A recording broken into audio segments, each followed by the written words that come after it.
चलिए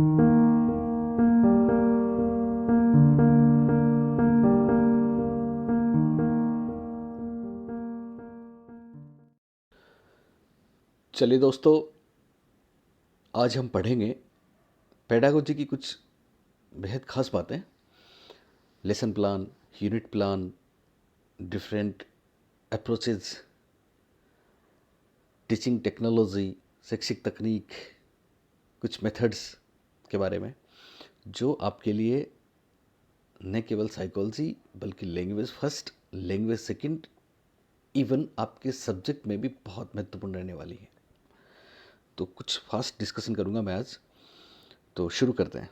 चलिए, तो सबसे पहले पहला जो प्रश्न है इसमें मैंने कुछ डेफिनेशंस ली हैं और ये इतनी महत्वपूर्ण है, मैं आपको बताऊं कि हर दूसरी तीसरी डेफिनेशन परीक्षा में आती है। तो कुल मिला के पहला प्रश्न हम देखेंगे। उससे पहले एक छोटी सी बात मैं आपको बता दूं। एक्चुअली पाठ योजना और इकाई योजना दरअसल दोनों ही गेस्टाल्टवाद की देन है। यानी पाठ योजना लेसन प्लान और इकाई योजना यूनिट प्लान दोनों किसकी देन है? दोनों गेस्टाल्टवाद की देन है। क्यों है? क्योंकि हमने गेस्टाल्टवाद में पढ़ा था कि किसी भी प्रकरण, विषय वस्तु, समस्या को हम अगर एज ए होल परसीव करते हैं, अगर हम समग्र रूप से देखते हैं तो वो बेहतर समझ में आता है। यही कॉन्सेप्ट इसमें है। लेकिन एक एक प्रश्न बहुत बार परीक्षा में रिपीट हुआ है, आप ध्यान रखेंगे कि सब पाठ योजना इकाई योजना दोनों गेस्टाल्टवाद की देन है, दोनों समग्रता पर आधारित हैं, लेकिन दोनों में क्या फ़र्क है? तो याद रखना इस बात को। दरअसल लेसन प्लान या पाठ योजना ज्ञान की समग्रता पर आधारित है। किसकी समग्रता पर? ज्ञान की समग्रता पर आधारित है। क्या मायने हैं इसके? इसका मतलब ये है, जब आपने लेसन प्लान बनाया तो आप याद करें, आपने ब्लूम की टेक्सोनोमी के ज्ञानात्मक पक्ष के सभी उद्देश्यों को उसमें लिखा था और हर एक टीचिंग ऑब्जेक्टिव्स को आपने उसमें पाया भी था। तो वो दरअसल ज्ञान की समग्रता है। यानी एक प्रकरण में आपने ज्ञान से लेकर अवबोध, विश्लेषण, संश्लेषण, मनोवृत्ति, अभिवृत्ति, कौशल सब कुछ लिया था ना। तो ये है ज्ञान की समग्रता। लेकिन यूनिट प्लान या इकाई योजना में कौन सी समग्रता होती है? तो ध्यान देंगे, बहुत महत्वपूर्ण बात है। दरअसल यूनिट और इकाई क्या है?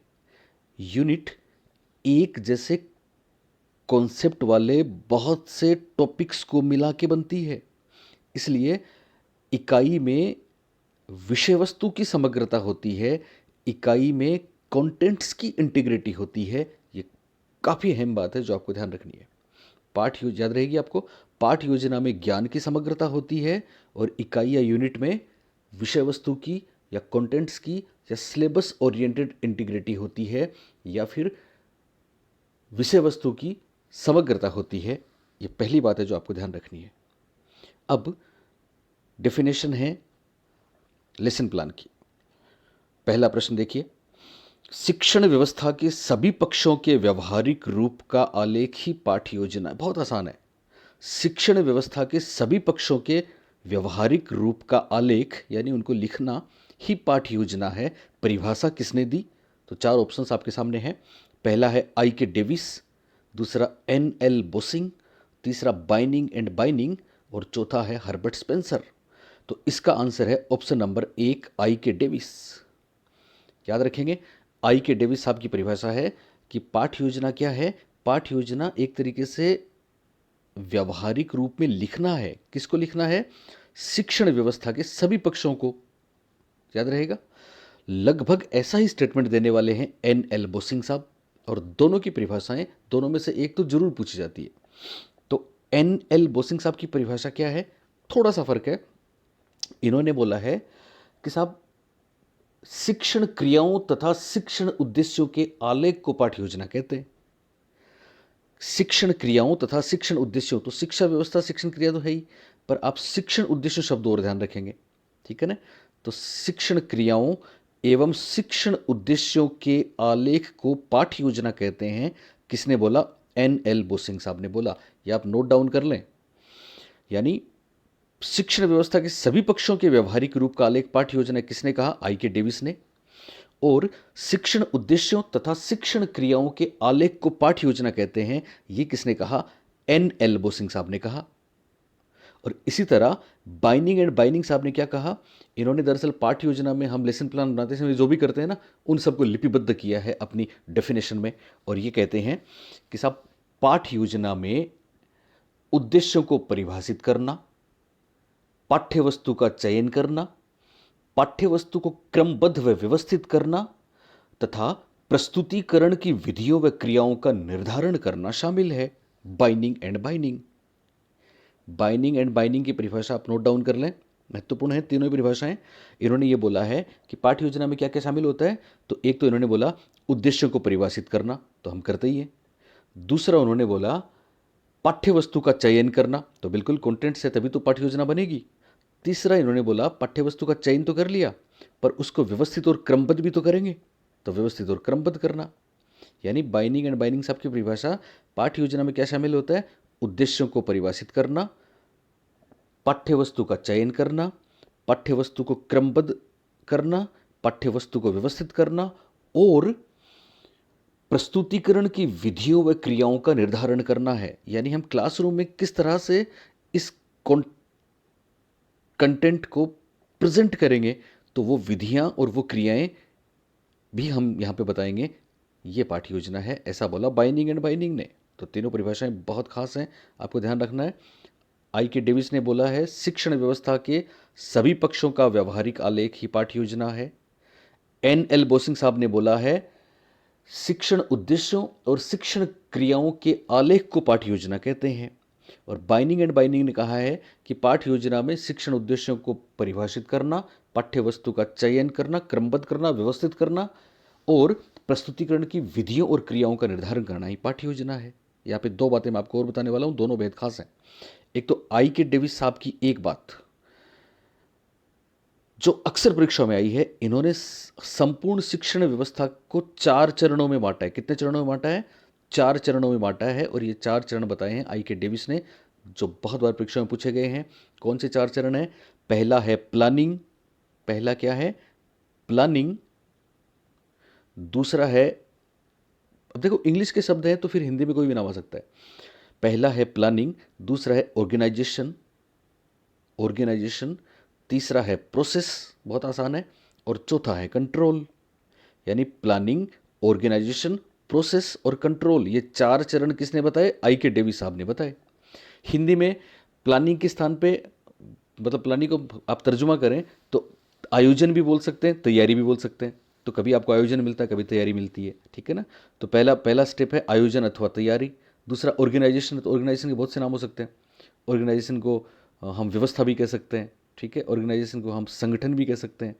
तो तैयारी, संगठन, प्रोसेसिंग को संचालन भी कह सकते हैं, अग्रसण भी कह सकते हैं, इन्होंने अग्रसण बोला है। और फाइनली कंट्रोल को नियंत्रण भी कह सकते हैं और मूल्यांकन भी कह सकते हैं। तो ये 4 चरण आप याद रखना इंग्लिश में, प्लानिंग, ऑर्गेनाइजेशन, प्रोसेसिंग और कंट्रोल। आयोजन, संगठन, अग्रसण और नियंत्रण, ये 4 चरण किसने बताए हैं? आई के डेविस साहब ने बताए हैं।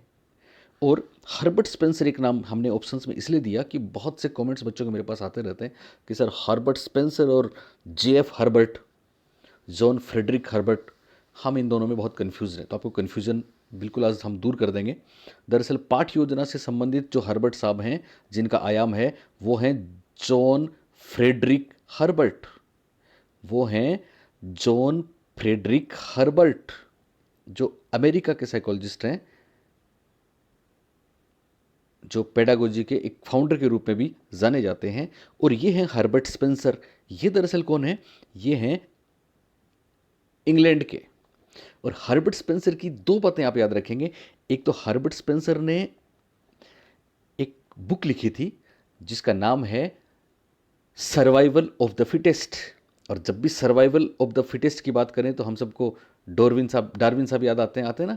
तो इन्होंने एक काम किया था और वो काम इनका प्रसिद्ध है सोशल डार्विनिज्म के रूप में। Social Darwinism. और एक इनकी बुक का नाम है सर्वाइवल ऑफ द फिटेस्ट। लेकिन इनका एक स्टेटमेंट भी बहुत प्रसिद्ध है जो अपने यहाँ परीक्षाओं में बहुत पूछा गया है, और वो क्या है? हर्बर्ट स्पेंसर दरअसल उसकी बात करते हैं, अपनी ह्यूरिस्टिक वाली, खोज वाली की बात करते हैं। तो इसलिए हर्बर्ट स्पेंसर का एक स्टेटमेंट है कि साहब बच्चों को जहाँ तक संभव हो कम से कम बताया जाए और यथासंभव खोज करने के लिए प्रेरित किया जाए। तो ये बेहतरीन स्टेटमेंट देने वाले भी हर्बर्ट स्पेंसर हैं। तो ध्यान रखना, Herbert Spencer social Darwinism, Herbert Spencer survival of the fittest, और हर्बर्ट स्पेंसर बच्चों को कम से कम बताया जाए और अधिक से अधिक खोजने के लिए प्रेरित किया जाए, इस कोट के फाउंडर हैं, जनक हैं। तो पहला क्वेश्चन पूरा होता है। अब चलते हैं दूसरे पे। और दूसरा देखिए, हर्बर्ट की पंचपदी में शामिल चरण नहीं है। दूसरा प्रश्न है, हर्बर्ट की पंचपदी में शामिल चरण नहीं है।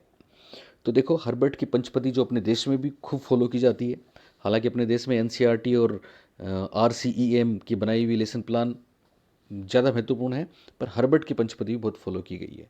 हर्बर्ट की पंचपदी में 5 चरण हैं दरअसल। कितने? 5। हालांकि शुरुआत में जब उन्होंने बताया था तो उन्होंने केवल 4 ही चरण बताए थे, clarity, association, system and method. 4 चरण कौन से बताए थे? क्लैरिटी स्पष्टता, एसोसिएशन, सिस्टम और मेथड।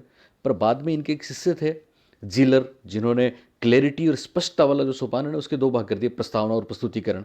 तो तब से हमको ध्यान रखना है, इनके 5 सोपान हैं और बहुत आसानी से आपको याद रह जाएंगे वो 5 सोपान। तो पहला है प्रस्तावना, 5 में पहला कौन सा है? प्रस्तावना। दूसरा है प्रस्तुतिकरण, दूसरा कौन सा है? प्रस्तुतिकरण। तीसरा है तुलना। चौथा है सामान्यीकरण, चौथा क्या है? सामान्यीकरण, जनरलाइजेशन। और पांचवा है प्रयोग, पांचवा है प्रयोग। देखो, इंग्लिश में दिया था तो फिर कई जगह सब बदल सकते हैं।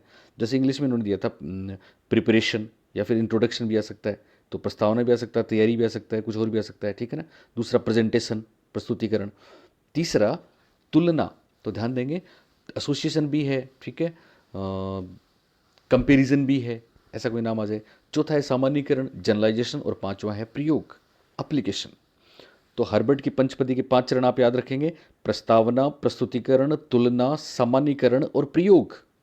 जरूर पूछा जाएगा प्रश्न, ठीक है ना। 5 चरण हर्बर्ट ने दिए, वो हर्बर्ट की पंचपदी है, ठीक है। और कौन सा चरण शामिल नहीं है? तो चौथा ऑप्शन आत्मीकरण शामिल नहीं है। याद रखना, आत्मीकरण, असिमिलेशन मोरिसन साहब ने दिया है। किसने दिया है? मोरिसन ने दिया है। और मोरिसन की पाठ्य योजना के भी 5 चरण हैं, हर्बर्ट के भी 5 चरण हैं, और दोनों में से जरूर कोई बात पूछी जाती है परीक्षा में। हर्बर्ट के 5 चरण आपने देख लिए ना, प्रस्तावना, प्रस्तुतिकरण, तुलना, सामान्यीकरण और प्रयोग। और आत्मीकरण या असिमिलेशन किसकी पाठ्य योजना या किसकी योजना का चरण है? हम बोलेंगे मोरिसन साहब की। मोरिसन साहब के 5 चरण कौन से हैं वो भी मैं आपको बताता हूँ यहीं पे, ठीक है ना। मोरिसन ने जो 5 चरण बताए उनमें याद रखना, पहला तो उनका भी सेम ऐसा ही है, ठीक है ना, पर नाम दिया उन्होंने एक्सप्लोरेशन। पहला है एक्सप्लोरेशन, दूसरा उन्होंने दिया प्रेजेंटेशन, तीसरा उन्होंने दिया एसिमिलेशन, चौथा उन्होंने दिया एक्सप्लेनेशन, और पांचवा उन्होंने दिया रेसिटेशन। रेसिटेशन बहुत आसान रहेगा। पहला एक्सप्लोरेशन का मतलब पहला उन्होंने दिया अन्वेषण, पहला है अन्वेषण, मैंने बाकायदा लिखवाए, आगे प्रश्न दिए, चिंता नहीं करें, पीडीएफ में भी आ जाएगा आपके पास। पहला है अन्वेषण, दूसरा है प्रस्तुतिकरण, तीसरा है आत्मीकरण, चौथा है व्याख्या, और पांचवा है वर्णन। रेसिटेशन अपने शब्दों में वर्णन करना, एक्सप्लेनेशन व्याख्या है चौथा चरण। तो ये 5 चरण मोरिसन साहब के हैं, और मोरिसन की और भी बेहतरीन बातें हैं जो आपको यहीं पे बता देता हूँ। चलिए मैं यहाँ पे एक बात बताऊँ आपको।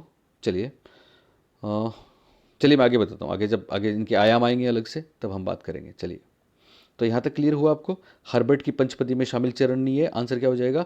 आत्मीकरण नहीं है साहब, असिमिलेशन नहीं है, तो मोरिसन साहब का है। ओके, अब है सवाल नंबर 3, और सवाल नंबर 3 में वो 5 चरण यहाँ पे हमने आपके लिए दिए हैं कि साहब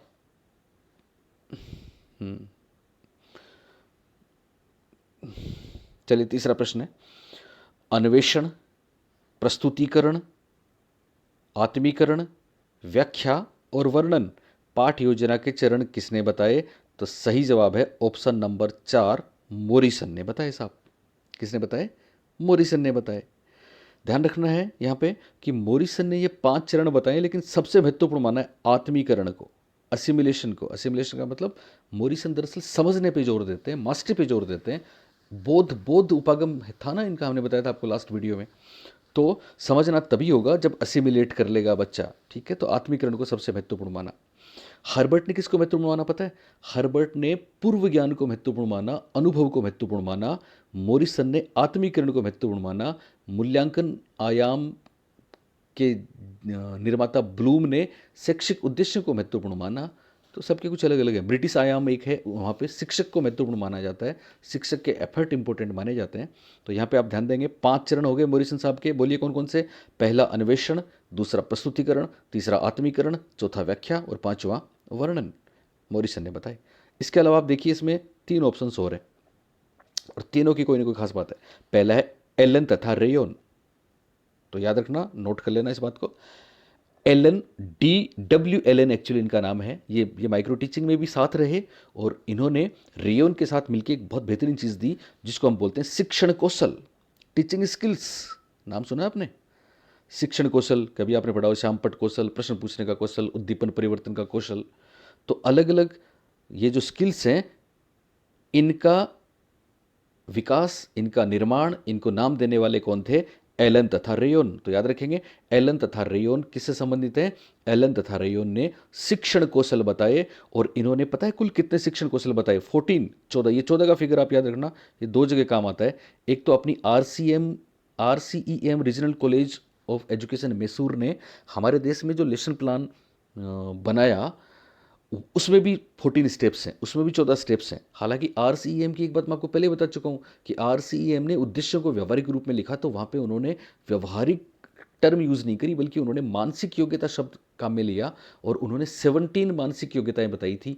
17 मानसिक योग्यताएं बताई थी व्यवहारिक रूप से। ब्लूम की टेक्सोनोमी में मैंने आपको शायद ये बात बताई थी।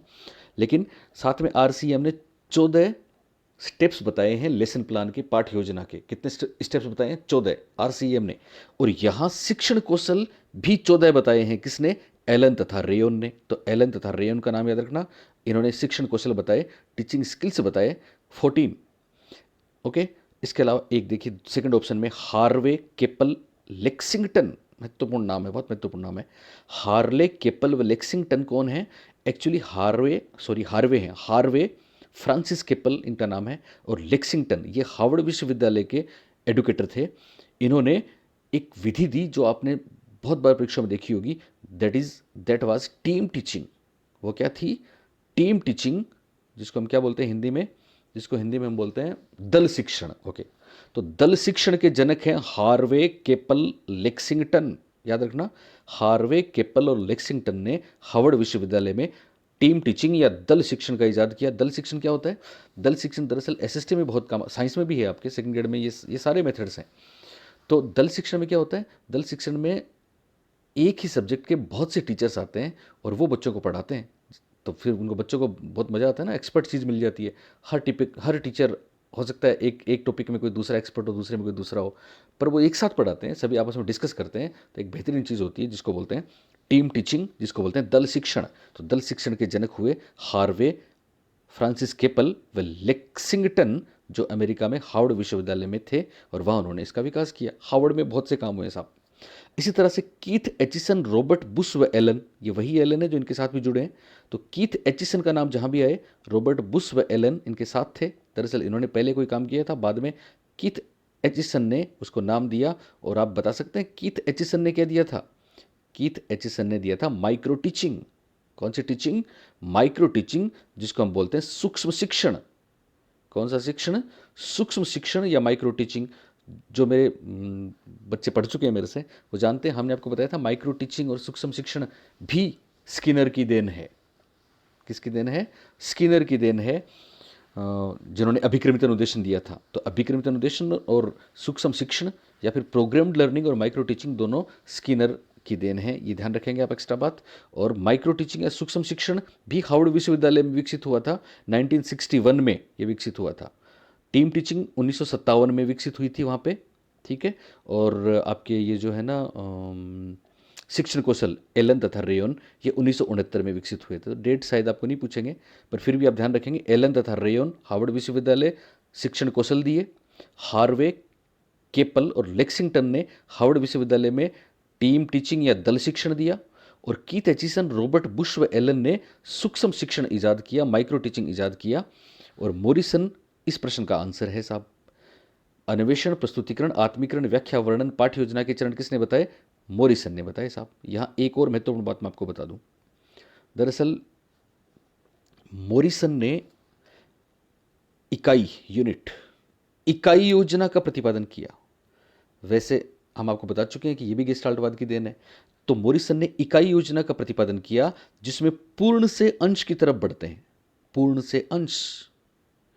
और मॉरिसन ने इकाई योजना में जिसको बनाने का एक जो फॉर्मेट है, प्रोसीजर है, उसमें क्या होता है, एक साइकिल चलता है। इसलिए कभी आपने सुना हो तो चक्रीय पाठ योजना, कौन सी पाठ योजना? चक्रीय पाठ योजना भी कहते हैं। चक्रीय पाठ योजना या साइकिल प्लान ऑफ टीचिंग किसने दिया? आप बोलेंगे मॉरिसन ने। इकाई योजना किसने दी? आप बोलेंगे मॉरिसन ने। इकाई का कॉन्सेप्ट किसने दिया? आप बोलेंगे मॉरिसन ने। इकाई मनोविज्ञान के कौन से संप्रदाय से निकला है? तो आप बोलेंगे गेस्टाल्टवाद से। इकाई में कौन से सूत्र का पालन किया जाता है? हम बोलेंगे पूर्ण से अंश की ओर।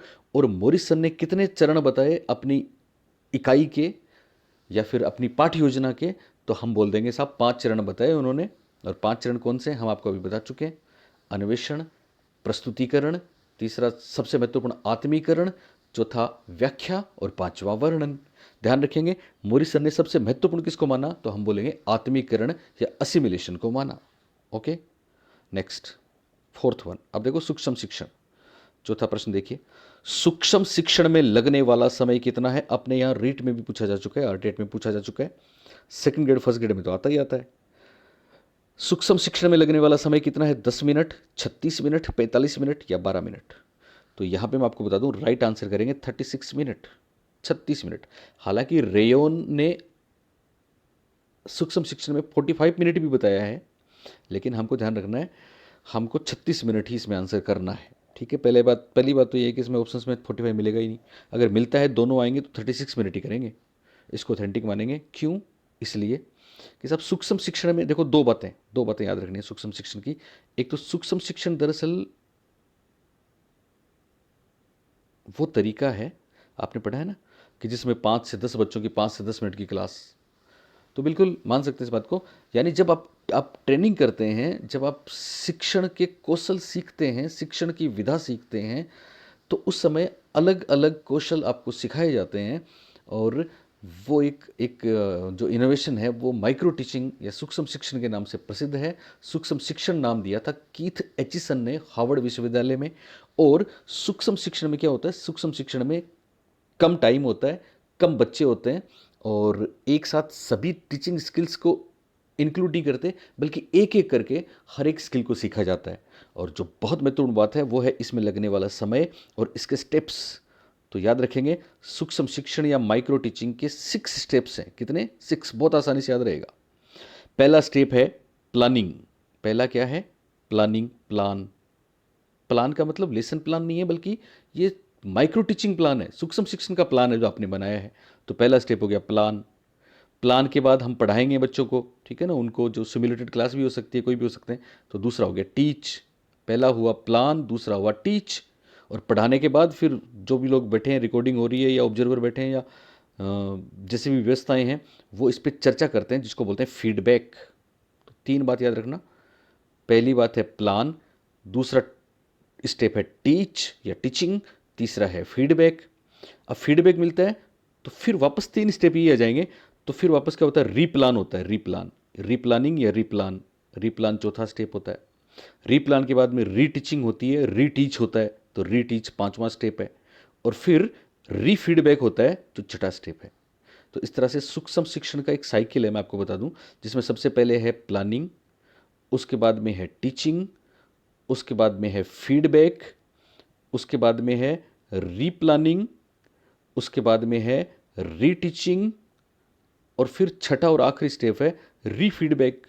तो एक तो ये ध्यान रखेंगे आप, यानी पहले योजना बनाना, तैयारी करना, योजना बनाना, दूसरे नंबर पे टीचिंग, शिक्षण, तीसरे नंबर पे प्रतिपुष्टि, चौथे नंबर पे पुनः योजना बनाना, पांचवें नंबर पे रीटीचिंग, पुनः शिक्षण, और छठे नंबर पे पुनः प्रतिपुष्टि।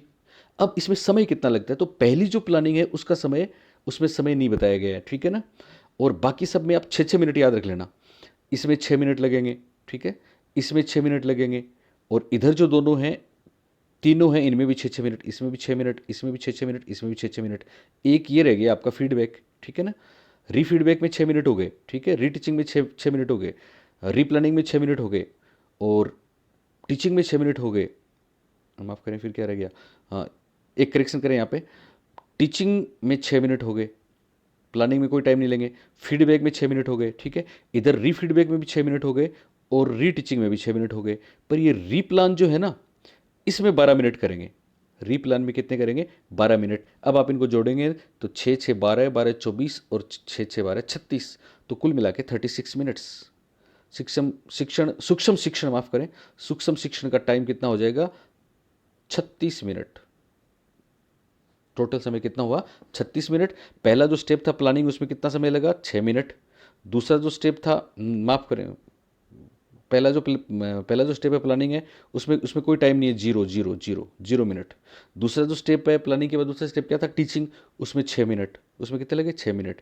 फिर तीसरा था टीचिंग के बाद में फीडबैक, प्रतिपुष्टि, उसमें भी 6 मिनट। उसके बाद री प्लानिंग जो था, तो री प्लानिंग में आप यूँ याद रख सकते हैं, ये वाली प्लानिंग और वो वाली प्लानिंग दोनों के 6 मिनट मिल गए ना, तो 12 मिनट हो गए, ठीक है। उसके बाद वापस वही प्रोसेस रहेगा, री प्लान के बाद में क्या होगा? रीटीच, उसमें 6 मिनट, और फिर री फीडबैक, उसमें 6 मिनट। तो इन सबको आप जोड़ेंगे तो ये 36 होते हैं। तो कुल मिला के कितना टाइम हो गया? 36 मिनट्स, 36 मिनट। ओके, तो सूक्ष्म शिक्षण क्लियर हो गया। उसके बाद चलते हैं पांचवा, बहुत ही बढ़िया प्रश्न, बहुत ही महत्वपूर्ण बात है। प्रायोजना विधि के कितने चरण हैं? तो याद रखना, आप अपने यहाँ परीक्षा में आ चुका है। प्रायोजना विधि के कितने चरण हैं? हमको बोलना है 6 चरण है साहब, 6 स्टेप्स। कितने स्टेप हैं? 6 स्टेप हैं। समस्या समाधान विधि के कितने चरण हैं? तो 5 बोलेंगे, ठीक है ना। समस्या समाधान विधि के कितने चरण हैं? याद रखना, 5। हाउ वी थिंक में जॉन डीवी ने समस्या समाधान विधि के 5 चरण बताए हैं, 5। और जॉन डीवी ने ही प्रयोजना विधि के 6 चरण बताए हैं साहब। डीवी किलपेट्रिक का एक आयाम है, अप्रोच है लेसन प्लान की, उसकी मैं बात करूंगा अभी। तो प्रयोजना विधि के चरण कितने हुए? 6 हुए, और ये डीवी साहब ने बताए हैं। समस्या समाधान के कितने चरण होते हैं? 5 चरण होते हैं, ठीक है। अब 6 चरण कौन से हैं? 1 मिनट में आप समझ लोगे, 1 मिनट में 6 चरण। 6 चरण कौन से होते हैं? 1 नंबर पे तो होता है सबसे पहले, दरअसल क्रिएटिंग द सिचुएशन, यानी परिस्थिति का निर्माण। पहला काम परिस्थिति का निर्माण, बहुत आसान है, क्रिएटिंग द सिचुएशन। 2 नंबर पे योजना का चुनाव, चूजिंग द प्रोजेक्ट, योजना का चुनाव। तीसरा चरण है योजना बनाना, हिंदी में बोल सकते हैं, दरअसल कार्यक्रम का निर्माण होता है इसमें, कार्यक्रम का निर्माण, planning, planning for the project. 2 number पे तो चूजिंग फॉर द प्रोजेक्ट था, चूजिंग द प्रोजेक्ट था, और 3 नंबर पे है प्लानिंग फॉर द प्रोजेक्ट। तो ये एक जैसे लगेंगे आपको, परिस्थिति का निर्माण, योजना का चुनाव, और योजना या कार्यक्रम का निर्माण। 3, अब निर्माण हो गया ना, तो 4 नंबर पे फिर इसका क्रियान्वयन हो जाएगा। 4 नंबर पे क्रियान्वयन, एग्जीक्यूशन ऑफ द प्रोजेक्ट। चौथा स्टेप है क्रियान्वयन, एग्जीक्यूशन ऑफ द प्रोजेक्ट। और 5वां है मूल्यांकन, इवेल्युएशन। और छठा है उसका लेखा जोखा रखते हैं तो रिकॉर्ड्स, ठीक है ना। तो 6 चरण हो गए साहब प्रायोजना विधि के। परिस्थिति का निर्माण करना, योजना का चुनाव करना, योजना अथवा कार्यक्रम का निर्माण करना, योजना का क्रियान्वयन करना, एग्जीक्यूशन, फिर मूल्यांकन, और फिर फाइनली लेखा जोखा रखना, जिसको बोलते हैं रिकॉर्डिंग। तो कितने चरण हो गए योजना के? 6 चरण हो गए साहब। ओके, अब बात करते हैं क्वेश्चन नंबर 6। भारत में एनसीईआरटी तथा आरसीईएम द्वारा निर्मित पाठ्य योजना में अपेक्षित व्यवहारगत परिवर्तन इबियोज का संबंध किससे है? तो देखो, इससे पहले मैं आपको एक छोटी सी बात बता देता हूँ। एक छोटी सी बात है, सुनना ध्यान से। 7वां प्रश्न पढ़ना पहले आप। कौन सा पाठ्य योजना का आयाम शिक्षक केंद्रित माना जाता है? मूल्यांकन आयाम, डीवी तथा किलपेट्रिक आयाम, ब्रिटिश आयाम, हर्बर्ट आयाम।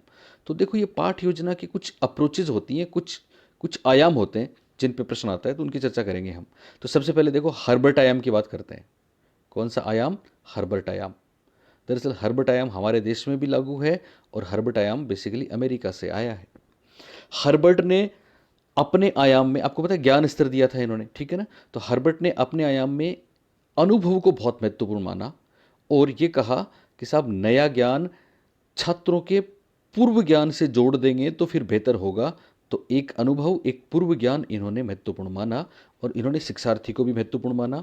इन्होंने 5 पद बताए जो हर्बर्ट की पंचपदी के नाम से प्रसिद्ध हैं, और ये हर्बर्ट स्पेंसर नहीं है, बल्कि जॉन फ्रेडरिक हर्बर्ट हैं, JF हर्बर्ट हैं, जो यूएसए के थे। स्पेंसर कहाँ के थे?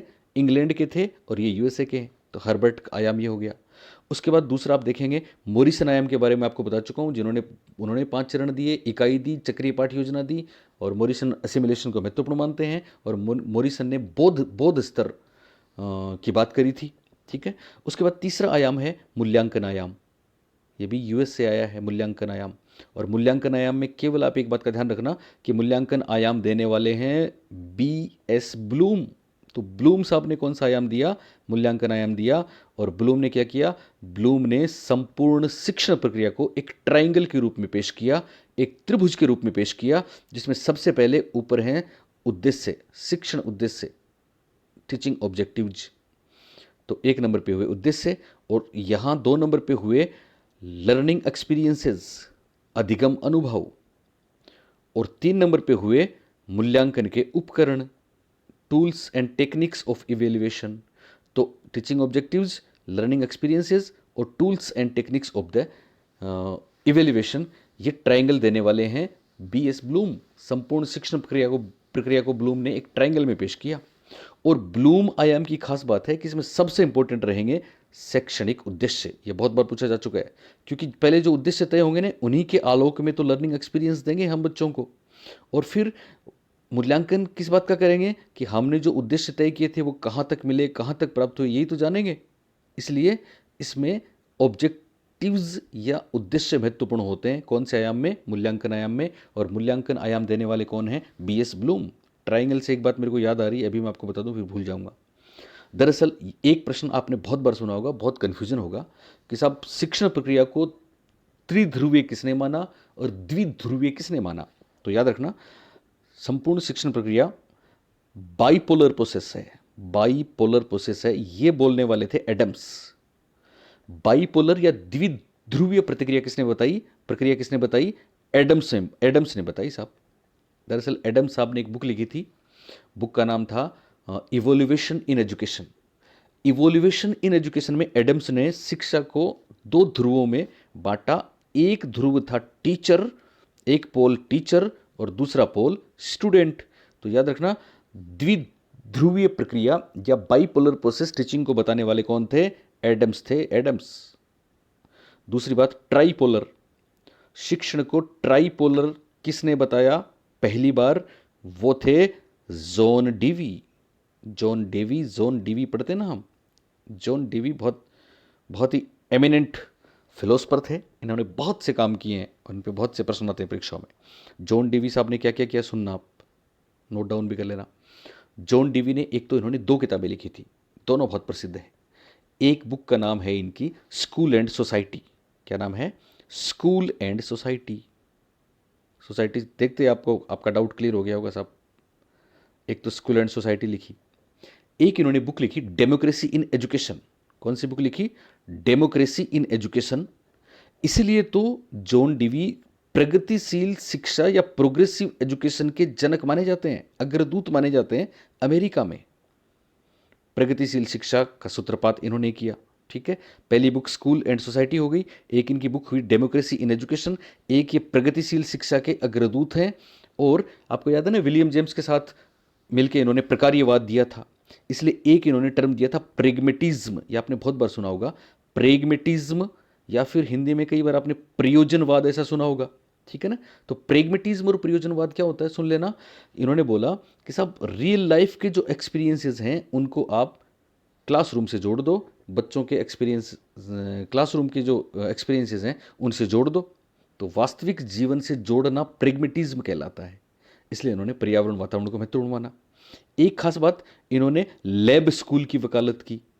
ठीक है ना, लैब स्कूल की बात करी, तो लैब स्कूल के साथ भी इनका नाम जुड़ सकता है, जुड़ जाता है, जुड़ा है, आया है। एक, इन्होंने संपूर्ण शिक्षण प्रक्रिया को या शिक्षण को ट्राइपोलर 3 ध्रुवों में बांटा। कितने ध्रुवों में बांटा? 3 ध्रुवों में, जिसको बोलेंगे ट्राइपोलर।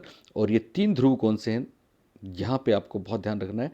एक तो है आपका टीचर, एक है आपका स्टूडेंट, और तीसरा है वो इन्वायरमेंट, वो वातावरण जो उसको दिया जाएगा, जिसको हम बोलेंगे सोसाइटी। सोसाइटी। तो याद रखना, शिक्षक, छात्र और समाज, ये 3 ध्रुव बताने वाले कौन थे? वो थे अपने जॉन डीवी साहब। बहुत बार बोलते हैं ना, शिक्षक, छात्र और पाठ्यक्रम बताया क्या, तो ध्यान देंगे, शिक्षक छात्र और पाठ्यक्रम डीवी ने नहीं बताया, बल्कि डीवी ने क्या बताया है शिक्षक छात्र और समाज। याद रहेगी ये वाली बात आपकी। और एक और खास बात, जॉन डीवी ने चूंकि प्रयोजनवाद पे, प्रेगमेटिज्म पे बात करी, इन्होंने लर्निंग बाय डूइंग को भी बहुत महत्वपूर्ण माना। किसको? लर्निंग बाय डूइंग, करके सीखना, एक्टिविटी बेस्ड लर्निंग को महत्वपूर्ण माना। और इसी आधार पे इन्होंने एक आइडिया दिया, और वो आइडिया था प्रोजेक्ट। क्या आइडिया था? प्रोजेक्ट। तो प्रायोजना विधि और प्रोजेक्ट मेथड हम जो पढ़ते हैं, उसके फाउंडर भी कौन है? John Dewey. लेकिन जॉन डीवी की बात को बेहतर तरीके से प्रस्तुत करने वाले थे W.H. किलपेट्रिक साहब। इसलिए पढ़ते हैं कि साहब प्रोजेक्ट विधि किसने दी, तो हम बोलेंगे W.H. किलपेट्रिक ने दी। लेकिन W.H. किलपेट्रिक पे किसका प्रभाव था? तो जॉन डीवी का प्रभाव था। और दरअसल डीवी तथा किलपेट्रिक आयाम एक लेसन प्लान का बहुत महत्वपूर्ण और बहुत प्रसिद्ध एक अप्रोच है, आयाम है। यूएस में इसको फॉलो किया जाता है। दरअसल डीवी तथा किलपेट्रिक आयाम में क्या होता है? डीवी तथा किलपेट्रिक आयाम में केंद्र बिंदु होता है प्रायोजना, प्रोजेक्ट। इसके अलावा करके सीखना, इसके अलावा इसमें सामाजिकता, सहयोग और बहुत सी बातें हैं। और इसके अलावा डीवी तथा किलपेट्रिक आयाम की एक और खास बात है कि डीवी तथा किलपेट्रिक आयाम वास्तविक जिंदगी से चीज़ों को जोड़ के देखने पर बल देता है। क्लियर है? अब चलते हैं उस सवाल पे। अच्छा, एक इसके अलावा ब्रिटिश आयाम है। तो ब्रिटिश आयाम में एक ही बात याद रखनी है जो परीक्षा में आ चुकी है, कि ब्रिटिश आयाम में शिक्षक के प्रयास ज़्यादा महत्वपूर्ण माने गए हैं, इसलिए वो शिक्षक केंद्रित माना जाता है। क्या माना जाता है? शिक्षक केंद्रित माना जाता है। और एक भारत में, मैं आपको बता दूं, भारत में हर्बर्ट आयाम को फॉलो किया जाता है, लेकिन साथ ही एनसीईआरटी ने RCEM, पहले बता चुका हूं मैं आपको, regional college of education Mysore, ठीक है ना, के माध्यम से एक लेसन प्लान बनवाया है जिसमें 14 स्टेप्स हैं। और वो लेसन प्लान दरअसल उसके RCEM ने जो बनाया है, उसके 3 मुख्य बिंदु हैं। कितने? 3 मुख्य बिंदु हैं जो आपने सिस्टम अप्रोच में पढ़े होंगे। और वो 3 मुख्य बिंदु कौन से हैं? पहला है अदा, दूसरा है प्रक्रिया, और तीसरा है प्रदा। पहला अदा, दूसरा प्रक्रिया, तीसरा है प्रदा। लेकिन ये इंग्लिश के वर्ड से बहुत आसानी से याद रहते हैं। पहला है इनपुट, पहला क्या है? इनपुट। दूसरा है प्रोसेस, और तीसरा है आउटपुट। इनपुट, आउटपुट और प्रोसेस, ये वाली बात RCEM की लेसन प्लान की खास बात है। अब सवाल ये पूछा जाता है कि साहब इनपुट आखिर लेसन प्लान में इन्होंने किसको माना? तो हम याद रखना, इबियोज। इबियोज का मतलब एक्सपेक्टेड बिहेवियर आउटकम्स, अपेक्षित व्यवहारगत परिवर्तन, क्या परिवर्तन हम चाहते हैं, वो इनपुट है, वो अदा है। और प्रदा में क्या होगा? वास्तव में क्या व्यवहारगत परिवर्तन हमें अचीव हुए, जो हमने बच्चों में दे दिए, पैदा कर दिए, वही तो आपके सीखने के प्रतिफल थे। तो ये RBOs कहलाएंगे। ये रियल में जो मिले ना, वो बिहेवियर आउटकम जो होंगे प्रदा में, और अदा में होंगे एक्सपेक्टेड बिहेवियर आउटकम्स। ये एक और खास बात आपको ध्यान रखनी। ओके, चलते हैं उस सवाल पे। हमने कितने कर लिए थे? हमने प्रयोजना विधि के 6 स्टेप देख लिए थे, ठीक है। उसके बाद 7वां देखो, छठा प्रश्न देखें, सॉरी।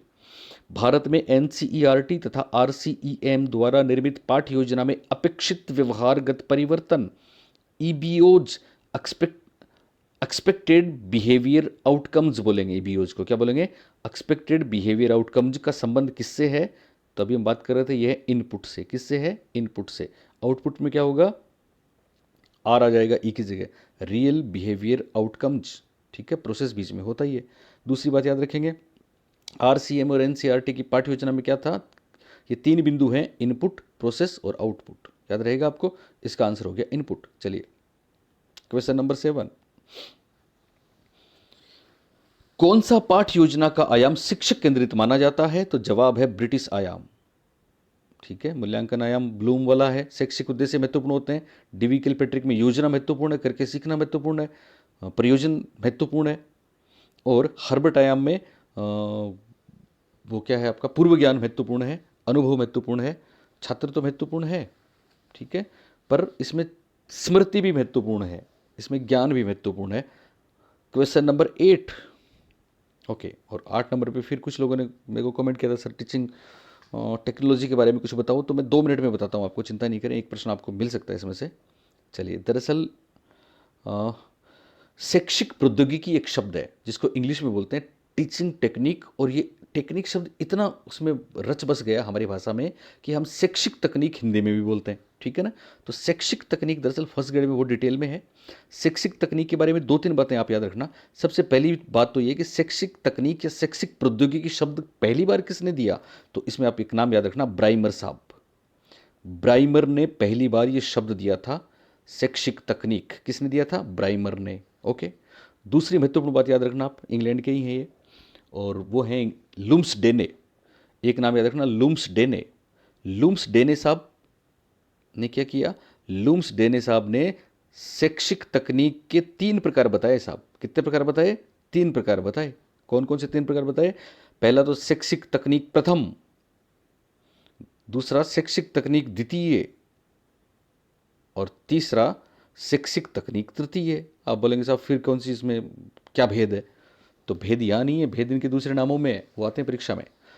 किसने, सिल्वरमैन, माफ़ करें आपने, लुम्सडेने साहब ने शैक्षिक तकनीक के 3 स्टेप, 3 प्रकार, 3 भाग बताए। शैक्षिक तकनीक प्रथम, जिसको हम बोलते हैं हार्डवेयर अप्रोच, हार्डवेयर अप्रोच। शैक्षिक तकनीक द्वितीय को बोलते हैं सॉफ्टवेयर अप्रोच, सॉफ्टवेयर, और तृतीय को बोलते हैं system approach, system approach. Hindi में शैक्षिक तकनीक प्रथम को बोलेंगे कठोर उपागम, शैक्षिक तकनीक द्वितीय को बोलेंगे मृदु उपागम, और तृतीय को बोलेंगे प्रणाली उपागम। कठोर उपागम में जितनी मशीन, जितने यंत्र हम काम में लेते हैं ना, वो सारे हार्डवेयर अप्रोच है। कठोर उपागम है, जैसे अभी आप मोबाइल से भी सुन रहे हैं, स्पीकर से सुन रहे हैं, क्लासरूम में जो भी प्रोजेक्टर है वो सारे के टेप रिकॉर्डर है, सारे के सारे क्या हैं, सारी मशीनें जो सहज बनाती हैं, फैसिलिटेट करती हैं, फैसिलिटी देती हैं, वो सारे हार्डवेयर अप्रोच हैं, ठीक है। और जो जो जो क्लासरूम में जो साइकोलॉजिकल थियरीज, सिद्धांत, स्ट्रेटजीज, टेक्निक्स या फिर स्टडी मटेरियल्स या कंटेंट्स यूज किया जाता है, वो सारे सॉफ्टवेयर अप्रोच में आते हैं। सॉफ्टवेयर अप्रोच के बहुत से नाम हैं, इन्हीं को मृदु उपागम बोलते हैं, इन्हीं को कोमल शिल्प उपागम भी बोलते हैं, इनको व्यवहार तकनीक भी बोलते हैं। सिल्वरमैन साहब ने इनको संरचनात्मक तकनीक भी बोला था। ये है द्वितीय, और तृतीय है प्रणाली उपागम, जिसको सिस्टम अप्रोच बोलते हैं। फर्स्ट ग्रेड में तो अलग से प्रणाली उपागम पे बहुत शानदार चीज़ें आती हैं। प्रणाली उपागम में भी वही 3 होते हैं प्रणाली के स्टेप, इनपुट, प्रोसेस और आउटपुट। ओके, तो ये बात थी शैक्षिक तकनीक की। अब देखो शैक्षिक तकनीक पे ही प्रश्न आया है कि साहब मृदु उपागम कौन सा है, शैक्षिक तकनीक प्रथम है कि द्वितीय है कि तृतीय है। जवाब है शैक्षिक तकनीक द्वितीय, मृदु उपागम, कोमल शिल्प उपागम, ठीक है। शैक्षिक तकनीक प्रथम है हार्डवेयर, द्वितीय है सॉफ्टवेयर, मृदु, कोमल शिल्प, व्यवहार तकनीक, फ्लेक्सिबल या संरचनात्मक, कोई भी नाम आ जाएगा। शैक्षिक तकनीक तृतीय है प्रणाली, एक तृतीय है सिस्टम। तो एक हो गया हार्डवेयर अप्रोच, एक हो गया सॉफ्टवेयर अप्रोच, एक हो गया सिस्टम अप्रोच, याद रहेगा। चलिए क्वेश्चन नंबर 9। ओके, और 9वें में मैंने कुछ बातें आपके लिए ली हैं जो परीक्षाओं में पूछी गई हैं। एक विधि है साहब सुपरवाइज्ड स्टडी मेथड, परिवीक्षित अध्ययन विधि का प्रतिपादन किसने किया, तो परिवीक्षित अध्ययन विधि का प्रतिपादन करने वाले हैं डीजी मोरविन। क्या नाम है इनका, डीजी मोरविन, जिन्होंने सुपरवाइज्ड स्टडी मेथड दी है। ये क्या है, दरअसल सुपरवाइज्ड स्टडी मेथड और कुछ नहीं है, बल्कि इसमें बच्चे खुद ही पढ़ते हैं, शिक्षक केवल उनका सुपरविजन करता है, देखता रहता है। बच्चे अपनी स्पीड से, जैसे प्रोग्राम लर्निंग में होता है ना, सेम वैसे अपनी स्पीड से पढ़ते हैं, खुद का काम करते हैं, खुद का असाइनमेंट करते हैं, खुद अपने तरीके से पढ़ते हैं। ये शिक्षक उनको केवल मॉनिटर करता है, सुपरवाइज करता है। तो डीजी मोरविन साहब ने बेहतरीन विधि दी थी जिसको परिवीक्षित अध्ययन विधि कहते हैं। क्लियर। इसके अलावा ये चारों बातें बेहद खास हैं, सुन लें आप। एक नाम आया एडगर डेल। क्या नाम आया है, चलिए मैं आपको बता दूं, अलेक्स ओसबर्न। अलेक्स ओसबर्न के बारे में एक चीज़ याद रखना, अलेक्स ओसबर्न ने एक विधि दी है जो सृजनात्मकता के लिए सर्वोत्तम विधि मानी जाती है, और वो विधि है ब्रेनस्टॉर्मिंग। क्या नाम है उसका, उसका नाम है ब्रेनस्टॉर्मिंग, यानी हमारे मस्तिष्क में आइडियाज़ की उथल पुथल मचा देता है टीचर, अगर हम स्टूडेंट हैं तो वो ब्रेन स्टॉर्मिंग है, ठीक है ना। इसके हिंदी में बहुत से नाम है, आपने कभी पढ़ा हो तो मस्तिष्क उद्वेलक या मानस प्रवेगी या मानस मंथन। ये विधि देने वाले कौन है, अलेक्स ओसबर्न है, जिसमें बच्चों को नव चिंतन और मौलिक चिंतन के लिए प्रेरित किया जाता है, उकसाया जाता है, और बच्चे कोई क्रिएटिव थिंकिंग या क्रिएटिव आइडिया बताते हैं। ये ब्रेन स्टॉर्मिंग है, ठीक है।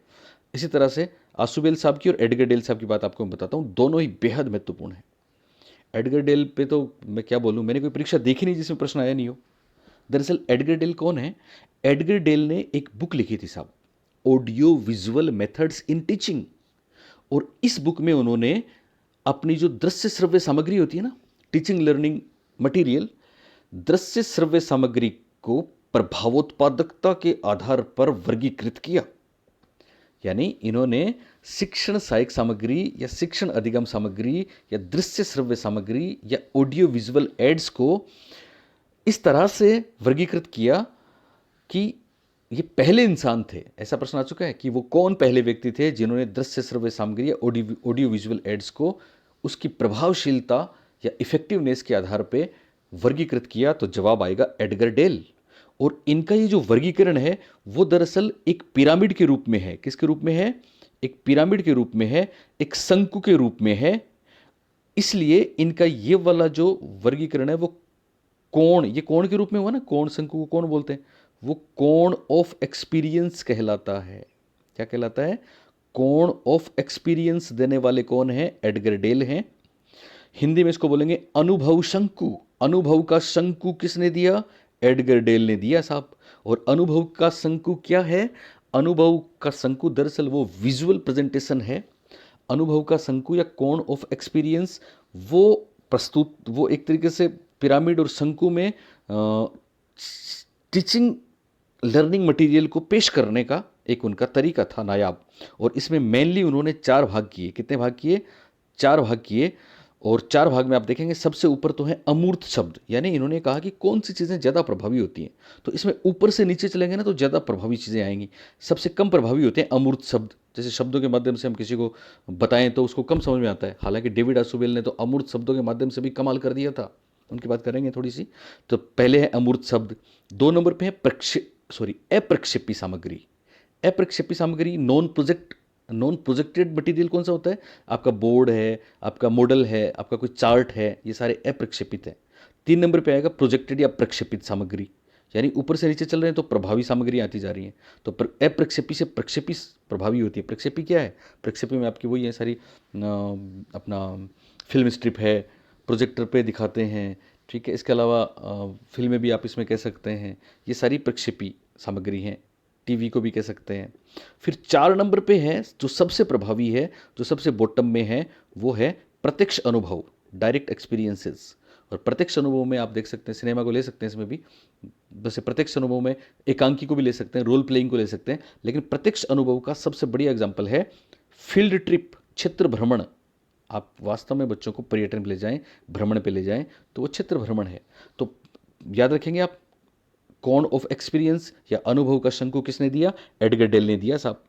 एडगर डेल ने प्रभावोत्पादकता के आधार पर, इफेक्टिवनेस के आधार पर ऑडियो विजुअल एड्स को मोटे तौर पे 4 भागों में बांटा। यहां भी एक प्रश्न आ चुका है, मैं आपको बताऊंगा। मोटे तौर पे 4 भागों में बांटा, जिनमें सबसे ऊपर है कम प्रभावी अमूर्त शब्द और सबसे नीचे सबसे ज़्यादा प्रभावी है प्रत्यक्ष अनुभव। बीच में अप्रक्षेपी सामग्री और फिर प्रक्षेपी सामग्री क्रम से आती हैं, ठीक है। तो मोटे तौर पर 4 भाग किए, लेकिन इन्होंने इस कोण में, इस शंकु में कुल मिला के मैं आपको बताऊं, कुल मिला के उन्होंने 11 स्टेप्स बताए हैं। कितने स्टेप्स बताए हैं? 11 स्टेप्स बताए हैं। आप केवल इतना ध्यान रखना, 11 steps. Second grade first grade में हमारे सामने आएंगे तो आपको हम ये 11 स्टेप्स कौन से ये भी बताएंगे, ठीक है। अभी आपको जरूरत नहीं है। तो ये थे एडगर डेल। अब डेविड आसुबेल साहब, मैं काफ़ी दिनों से चाह रहा था कि आसुबेल साहब की एक बात बताऊं जो बहुत गलत चल रही है राजस्थान में।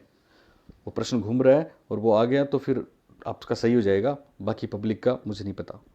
तो दरअसल डेविड आसुबेल साहब की 2 बातें बेहद खास हैं। एक तो इन्होंने एक शिक्षण का प्रतिमान दिया, टीचिंग मॉडल दिया है, जिसको एडवांस ऑर्गेनाइजर मॉडल बोलते हैं। क्या बोलते हैं? एडवांस्ड ऑर्गेनाइजर मॉडल, अग्रिम संगठक प्रतिमान। ये बहुत शानदार चीज़ है। अक्सर मैं मेरे वीडियोस में आपको बोलता हूँ ना कि पढ़ाने से पहले मैं कुछ बातें आपको बताना चाहता हूँ ताकि वो आपके पूर्व ज्ञान में शामिल हो जाएं। सामान्य रूप से मैं वो बातें बताऊंगा और फिर विशिष्ट प्रश्नों को आप झटके में करेंगे। दरअसल ये वही मॉडल है। यानी आसुबेल साहब ने बोला कि जब हमारे पास क्लासरूम में कोई टीचिंग एड नहीं हो, है ना, कि कुछ नहीं हो, केवल शिक्षक के पास अमूर्त शब्द हो बताने को, तो वो क्या करेगा? तो उसमें भी वो कुछ ऐसा करेगा कि साहब बच्चों को लर्निंग हो जाए, साहब बच्चों को समझ में आ जाए। तो कैसे समझ में आ सकता है? आसुबेल साहब ने कहा कि दरअसल हम जो कंटेंट्स प्रेजेंट करते हैं वो हम डिडक्टिव फॉर्म में टीचर प्रेजेंट करता है तो वो निगमनात्मक रूप में प्रेजेंट होता है, ठीक है ना, डिडक्टिव फॉर्म में प्रेजेंट होता है। लेकिन हम उसकी कुछ बातें सामान्य रूप से बच्चों को पहले बता दें, उनके साथ डिस्कस कर लें, ताकि वो बातें, डिस्कस की गई बातें बच्चों के पूर्व ज्ञान में शामिल हो जाए। और फिर हम जो रियल कंटेंट्स बच्चों को पेश करेंगे, प्रेजेंट करेंगे, तो बच्चे दोनों में संबंध बनाएंगे, और ये संबंध ही वो चीज़ है जिसमें अंडरस्टैंडिंग हो जाएगी, जिसमें कॉम्प्रिहेंशन हो जाएगा। तो डेविड आसुबेल का बेहतरीन मॉडल है, इसमें बहुत सी बातें, इसको एक्सपोजिटरी डिडक्टिव मॉडल बोलते हैं, निगमनात्मक चिंतन पर आधारित है, ठीक है। इसमें अमूर्त शब्दों के माध्यम से ही, व्याख्या के माध्यम से, वर्णन के माध्यम से ही बच्चों में ज्ञान का निर्माण हो जाता है। एक बात।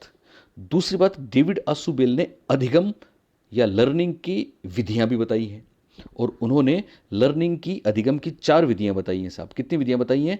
4 विधियां बताई हैं, जो बहुत ही महत्वपूर्ण है। और अधिगम में इन्होंने जो 4 विधियां बताई हैं, इसके आधार पर ये जो विधियां हैं, ये एक्चुअली संज्ञानात्मक विधियां कहलाती हैं। और इस आधार पर इनका जो ये मॉडल है विधियों वाला, ये आधुनिक संज्ञानात्मक मॉडल कहलाता है, ये मॉडर्न कॉग्निटिव मॉडल कहलाता है। और इसी आधार पे डेविड आसुबेल साहब को आधुनिक संज्ञानात्मक मनोवैज्ञानिक भी कहते हैं। यानी ब्रूनर के साथ इनका नाम जुड़ता है, पियाजे, वाइगोत्स्की के साथ इनका नाम जुड़ता है। इनको आधुनिक संज्ञानात्मक मनोवैज्ञानिक कहते हैं। इन्होंने अधिगम के सिद्धांत में 4 विधियां बताई हैं। कितनी? 4 विधियां बताई हैं साहब। पहली विधि है रट कर सीखना। दूसरी विधि है आपका वो क्या था, अभिग्रहण द्वारा सीखना। इंग्लिश के वर्ड हैं इसमें, जैसे मैं आपको बताऊंगा। पहला रट कर सीखना, दूसरा अभिग्रहणात्मक या ग्रहणात्मक सीखना, ग्रहण करके सीखना, तीसरा है सार्थक सीखना या अर्थपूर्ण सीखना, और चौथा है अन्वेषण या खोज द्वारा सीखना। तो 4 विधियां बताई हैं, लेकिन इंग्लिश के टर्म्स आपको याद रखने हैं। और याद रखने का एक बढ़िया सा तरीका मैं आपको बताता हूँ। एक न्यूमेनिक्स होता है। न्यूमेनिक्स क्या होता है आपने सुना कई बार? न्यूमेनिक्स का मतलब होता है, मेमोरी में बहुत इंपॉर्टेंट है कि पहले शब्द से हम जिसको याद रख सकते हैं। जैसे हम जब पढ़ते थे ना, तो फिर राजस्थान में हमारे एक टीचर थे ज्योग्राफी के, तो वो हमें बताते थे कि साहब कौन कौन सी नदियाँ हैं जो अरब सागर में गिरती हैं, या कौन कौन सी नदियाँ हैं जिनकी सहायक नदियाँ नहीं हैं। तो एक एक वो लाते थे कि साड़ी का पल्लू। तो साड़ी का पल्लू हमको एकदम याद रह जाता था। साड़ी का पल्लू मतलब ये नदियों के पहले नाम हैं साहब, ठीक है ना, साबरमती, कोई और कोई और। ओके, तो न्यूमेनिक्स यही होता है। तो यहाँ पे एक न्यूमेनिक्स मैं आपको बता रहा हूँ जो बहुत आसान है। सॉरी। 4 विधियां बताई आसुबेल साहब ने, और चारों विधियों को हम RMRD के नाम से आराम से याद रख सकते हैं। RMRD। पहला जो R है वो है रोट लर्निंग। रोट लर्निंग मतलब क्या है? रट कर सीखना। दूसरा M है मीनिंगफुल लर्निंग। मीनिंगफुल, यहां पे वो महत्वपूर्ण प्रश्न आपको बताऊंगा, ध्यान से सुनना। मीनिंगफुल लर्निंग है सार्थक सीखना या फिर अर्थपूर्ण सीखना। तीसरा जो आर है वो है रिसेप्टिव लर्निंग। रिसेप्टिव लर्निंग, या इसको रिटेंटिव लर्निंग भी बोल सकते हैं। रिसेप्टिव लर्निंग है वो आपका अभिग्रहण द्वारा सीखना, अभिग्रहण या ग्रहणात्मक सीखना, हिंदी में कोई भी नाम आ जाएगा, अभिग्रहण सीखना। और चौथा डी है डिस्कवरी लर्निंग। डी क्या है? डिस्कवरी लर्निंग, अन्वेषण द्वारा सीखना। ये 4 विधियां इन्होंने दी। रोट लर्निंग सबसे बेकार होता है, इसमें कोई फायदा नहीं है, रटना कोई सीखना नहीं होता, ठीक है। दूसरा है आपका मीनिंगफुल लर्निंग। मीनिंगफुल लर्निंग क्या होता है? जिसमें मीनिंग मेकिंग होता है, बच्चों को अर्थ समझ में आ जाता है। और डेविड आसुबेल इसी के लिए जाने जाते हैं। सार्थक अधिगम डेविड आसुबेल की सबसे बढ़िया बात है, और उन्होंने सबसे बढ़िया इसको माना। बहुत बार अन्वेषणात्मक अधिगम आप आंसर पढ़ रहे हो, वो गलत है, भले ही किसी परीक्षा, किसी बोर्ड ने उसको माना हो, हमको करना है। आसुबेल ने सबसे महत्वपूर्ण किसको माना, सबसे उपयोगी किसको बताया? तो हम बोलेंगे मीनिंगफुल लर्निंग को बताया, सार्थक अधिगम को बताया, अर्थपूर्ण सीखने को बताया। याद रहेगा। तीसरा है रिसेप्टिव या रिटेंटिव लर्निंग। इसमें क्या होता है कि हम किसी भी तरह से रिसीव करते हैं ना चीज़ों को, वो चाहे रट के करें या मीनिंग से करें या संवेदनाओं से करें या कुछ और करें, तो वो एक तरीका ये भी है अधिगम का। हालांकि रोट लर्निंग एक तरीका है, ठीक है ना, जरूरी नहीं बेस्ट है, पर तरीका है रट कर सीखना। दूसरा है अर्थपूर्ण सीखना या सार्थक सीखना, मीनिंगफुल लर्निंग, जो एम से बनता है। तीसरा आर है रिटेंटिव लर्निंग या रिसेप्टिव लर्निंग। रिसेप्टिव लर्निंग में अभिग्रहणात्मक सीखना। और चौथा है डिस्कवरी। डी से बनेगा डिस्कवरी लर्निंग। डिस्कवरी लर्निंग क्या है? अन्वेषण द्वारा सीखना, खोज द्वारा सीखना। डिस्कवरी लर्निंग भी कोई खराब बात नहीं, बहुत शानदार बात है, लेकिन इन्होंने मीनिंगफुल लर्निंग को उससे ज़्यादा महत्व दिया। हालांकि डिस्कवरी लर्निंग जब भी नाम आए तो आप ब्रूनर साहब को भी याद रखना, उन्होंने भी डिस्कवरी लर्निंग दिया था, और इवन पियाजे ने भी डिस्कवरी लर्निंग की बात करी थी। ओके, चलिए, तुम कहाँ पे थे हम? तो 9वें सवाल में परिवीक्षित अध्ययन विधि देने वाले थे डेजी मोरविन। एडगर डेल ने कॉर्न ऑफ एक्सपीरियंस दिया, अनुभव का शंकु दिया। एलेक्स आसबर्न ने ब्रेन स्टॉर्मिंग विधि दी। और डेविड आसुबेल साहब ने एडवांस ऑर्गेनाइजर मॉडल भी दिया। और डेविड आसुबेल ने 4 विधियां भी बताई साहब सीखने की, जो RMRD के नाम से हम याद रख सकते हैं। Rote learning, meaningful learning, receptive learning और डिस्कवरी लर्निंग, जिसमें सबसे महत्वपूर्ण बताया मीनिंगफुल लर्निंग को। ओके, सवाल नंबर 10। अब देखो, अभिक्रमित अनुदेशन और प्रोग्राम लर्निंग के बिना कोई भी परीक्षा अधूरी है। और मैं अक्सर देखता हूँ कि मासूम बच्चों को कोई ये समझाता भी नहीं, बताता भी नहीं है। मैं बहुत डिटेल में नहीं बता पाऊंगा क्योंकि वक्त की मांग भी ऐसी है और हम सब ये चाहते हैं। थोड़ा सा सुन लें। सभी छात्र एक समान रास्ते का अनुसरण करते हैं। तो सभी छात्र एक समान रास्ते का अनुसरण करते हैं, तो बोलिए वो रेखीय अभिक्रमित अनुदेशन या साखीय है या अवरोही है या फिर CAI है? तो इसका जवाब है रेखीय अभिक्रमित अनुदेशन। यानी ये स्किनर ने दिया था 1954 में। इसको बाह्य भी बोलते हैं, बाह्य भी। किसी ने मेरे से पूछा था सर इसको बाह्य क्यों बोलते हैं? तो दरअसल बाह्य इसलिए बोलते हैं कि इसमें क्या होता है, इसमें छोटे छोटे पद तो सब में होंगे, ठीक है ना। अभिक्रमित अनुदेशन की बहुत सी बातें आप पढ़ ही चुके हैं। छोटे छोटे पद होते हैं, शिक्षण मशीनों का प्रयोग होता है, पहले बच्चा अनुक्रिया करता है, बाद में उसको क्या मिलता है, पुनर्मिलन मिलता है, ठीक है ना। शिक्षक केवल वो इसमें मार्गदर्शन नहीं करता है, देखता रहता है। बच्चे खुद ही पढ़ते हैं, स्वगति से पढ़ते हैं, अपनी गति से पढ़ते हैं। ये सारी स्किनर साहब ने अपने सिद्धांत में बताई थी। तो वहाँ से रेखीय अभिक्रमित अनुदेशन का जन्म हुआ, जिसको लीनियर प्रोग्राम लर्निंग कहते हैं। इसमें क्या होता है, एक पद, इसका एक निश्चित आंसर है। जैसे आपको पता है यहाँ पे SL प्रेसी का नाम याद रखना। मैंने मेरी बुक में भी ये तमाम बातें दे रखी हैं। जो जो पढ़ चुके हैं वो तो जानते हैं इस बात को, पर जो मासूम नहीं पढ़े हैं वो देखना, सेकंड ग्रेड में आना फिर आप सामने। अभी तो आपका वैसे ही हो जाएगा। तो SL प्रेसी ने 1920 में पहली मशीन बनाई थी मंदबुद्धि बच्चों के लिए। लेकिन स्किनर ने शिक्षण में यंत्रों के प्रयोग के लिए स्किनर मशहूर है। और अभिक्रमित अनुदेशन में टीचिंग मशीन बहुत महत्वपूर्ण रोल अदा करती है। एक प्रश्न है यहाँ पे, प्रश्न दिखेगा बच्चों को, सवाल दिखेगा, फिर उसका आंसर नहीं दिखेगा, बंद रहेगा। फिर जैसे वो प्रश्न को पढ़ लेगा, इस पर अनुक्रिया करेगा, तो वो अपना आंसर देगा। आंसर देगा, देने के बाद उसको आंसर दिखेगा। अगर उसका सही है तो फिर अगला प्रश्न आ जाएगा। पर एक निश्चित उत्तर होता है, तो सभी बच्चे एक ही तरह से एक ही रास्ते पे चलते हैं। साखी में क्या होता है, विकल्प होते हैं, इसलिए बच्चा कहीं भी जाना चाहे तो इसमें भी जा सकता है, इस आंसर भी जा सकता है, इस आंसर भी जा सकता है। यानी अपना रास्ता चुनने के लिए खुद स्वतंत्र होता है। लेकिन इसमें तो सभी बच्चे एक ही रास्ते पे जाते हैं, क्योंकि प्रोग्रामर ने बनाया ही ऐसा है। इसलिए कहते हैं कि साहब, लीनियर प्रोग्राम लर्निंग या रेखीय अभिक्रमित अनुदेशन में सभी छात्र एक समान रास्ते का अनुसरण करते हैं और वो वही अनुक्रिया करते हैं जो अभिक्रमक या प्रोग्रामर उनसे करवाना चाहता है। इसका मतलब ये बाह्य अभिक्रमित अनुदेशन कहलाता है। क्या कहलाता है? बाह्य अभिक्रमित अनुदेशन। और साखी में क्या होता है, बहुविकल्पी प्रश्न होते हैं जिसमें निदान उपचार साथ होता है। इसलिए साखी को आंतरिक भी कहते हैं, ब्रांचिंग प्रोग्राम लर्निंग बोलते हैं, ब्रांचेस प्रोग्राम लर्निंग बोलते हैं। और साखी अभिक्रमित अनुदेशन किसने दिया? नॉर्मन एन क्राउडर ने दिया। 1955 1960 दोनों डेट ध्यान रखोगे इसमें। नॉर्मन एन क्राउडर ने कौन सा दिया? साखी दिया, जिसमें निदान उपचार भी होता है, स्वगति लागू होती है। इसमें मल्टीपल चॉइस वाले प्रश्न होते हैं, एक एक प्रश्न के कई विकल्प होते हैं। तो ये ब्रांचेज हो गए ना, फिर अगली ब्रांच, अगला प्रश्न, तो ये साखी हो गया, क्राउडर साहब वाला। तीसरा अवरोही अभिक्रमित अनुदेशन को बोलते हैं मैथेटिक प्रोग्राम लर्निंग। ये उच्च स्तर के लिए होता है। और अवरोही मैथेटिक का मतलब होता है कि इसमें उल्टे क्रम में चलते हैं, अंतिम से प्रथम पद की ओर बढ़ते हैं।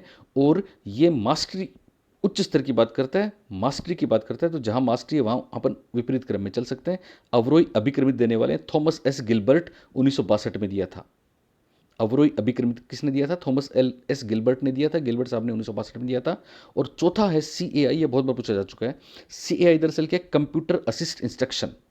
कंप्यूटर असिस्ट इंस्ट्रक्शन या कंप्यूटर एडेड इंस्ट्रक्शन या CAL भी बोलते हैं, कंप्यूटर एडेड लर्निंग भी बोल सकते हैं, ठीक है ना।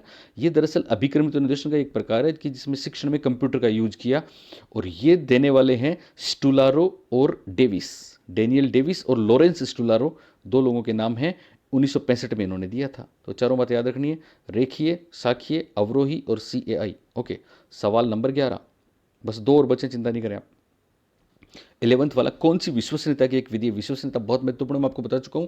वैधता, विश्वसनीयता, वस्तुनिष्ठता में फर्क है, बता चुका हूं, ध्यान रखना। विश्वसनीयता का अर्थ है कि हम अलग अलग समय पर कोई परीक्षण करें, फिर उसके परिणामों में कंसिस्टेंसी हो, संगतता हो, उसको बोलते हैं विश्वसनीयता। और विश्वसनीयता की 3 विधियां हैं साहब, जो तीनों हमने यहाँ पे दे दी आपको। कौन सी विधि है?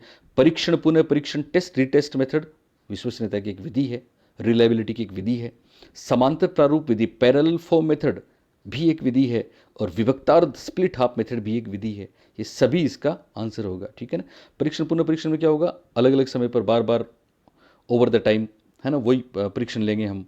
समांतर प्रारूप पैरेलल फॉर्म में क्या होगा, पैरेलल फॉर्म में दो फॉर्म बनाए जाएंगे, स्ट्रक्चर वगैरह, हार्डनेस, आपकी डिफिकल्टी लेवल सब सेम होगा, ठीक है। और स्प्लिट हाफ में क्या होगा, एक ही पेपर होगा जिसमें 100 प्रश्न हो गए मान लो, तो आधे इधर कर दिए आधे इधर कर दिए, ठीक है ना। तो ये तीनों ही विश्वसनीयता की विधियां हैं साहब।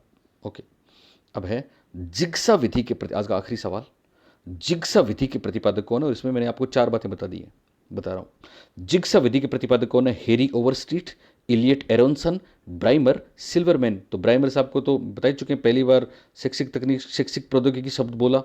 सिल्वरमैन ने दरअसल मृदु उपागम या हार्डवेयर अप्रोच को संरचनात्मक उपागम बोला था। तो ये दोनों तो कट गए साहब। अब बचे दो, इसमें ध्यान रखना, जिग्सा के प्रतिपादक हैं ऑप्शन नंबर 2 इलियट एरोनसन, ई एरोनसन के नाम से प्रसिद्ध है। और एक नाम इसमें दे रखा है हेरी ओवरस्ट्रीट।